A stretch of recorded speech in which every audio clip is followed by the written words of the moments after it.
குட்டி தம்பி வரலையா? குட்டி தம்பி இருக்கான். நான் விளையாண்டுட்டு இருக்கிறான். அவர் வந்துட்டு விளையாட்டில் தான் இனிமே இந்த இந்த லீவ் ஃபுல்லாக விளையாடு தான் இருக்கு.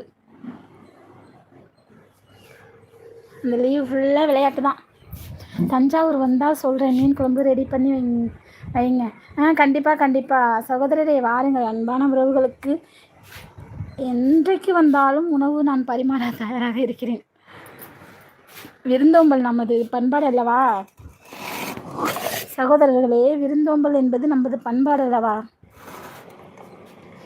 எந்த நேரத்தில் யார் வந்தாலும் சாப்பாடு இருக்கணும். அதுதான் நம்ம தமிழர் பண்பாடு.